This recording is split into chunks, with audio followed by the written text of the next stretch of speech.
एगो मर्द मेहरारू के भाव बा कैसे ना जी कैसे औरतिया बड़ा वियोग में बिया ये धनेश भैया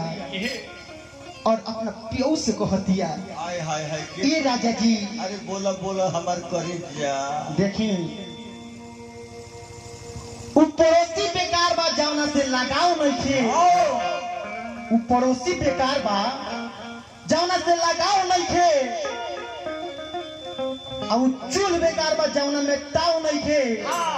और कलाकारों बेकार बा जावना में छाव नहीं थे ए बाबू गाना के हिसाब माछी जो है देखावा पर्दार जो है लताओ राउर तो जोड़े नहीं थे ऐसन मत भाव में आवे का पड़ी ना जी मनाली तनी दो चार पैसा लायक रहो मार बढ़िया रे हटी ना सकदम सॉरी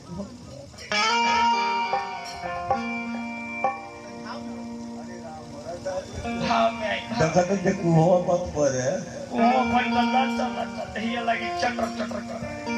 औरत ये बड़ा वियोग में भी है मनोज भैया ये अपना पियो से कहतिया और ई राजा जी बताई ये मुंह झमसा हमरा के शादी करके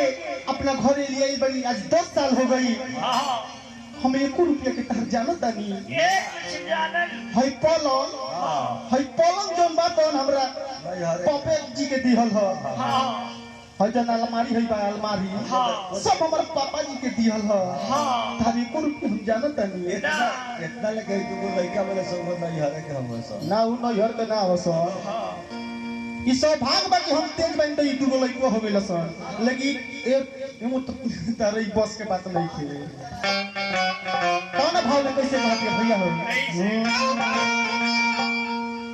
कि तो सकत किया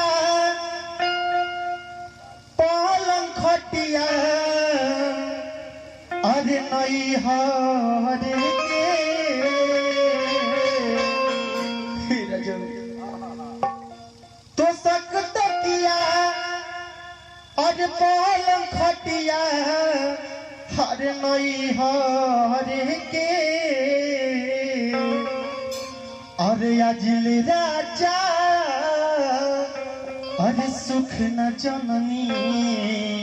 तहर घर के देखिए आज जन्म गाना गावे जाता नहीं पहली बार हम गावता नहीं कोनो भी प्रकार के त्रुटि हुई तो क्षमा करोगे इस सब जने पहले दिन खातिर रखल रहता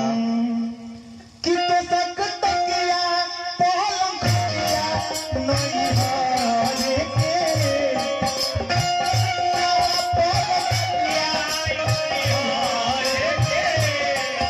तो सकत किया पलंग खटिया नहीं हरे के हे राजा अजिल राजा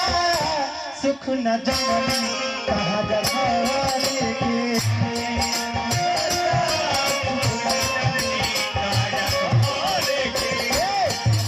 सुख न जननी कहा घर के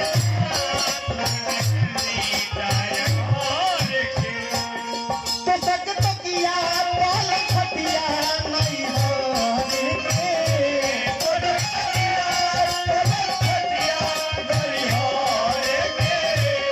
तो सकत किया पलंग खटिया नहीं हरे के हाजिल राजा सुख न कहा घर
रुपया के तार कुछ जानत नहीं ना जहाँ तक ये तेल के मौलिया बा सब नहीं हरे के हो और कैसे कहती है गणेश भैया जब कुछ मांगी लेता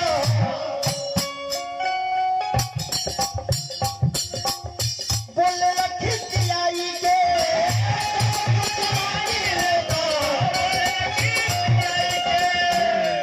देखो भैया के तरफ से हमारे तो नाम नहीं जाना 51 पुरस्कार देनी है भगवान से प्रार्थना शुभकामना करती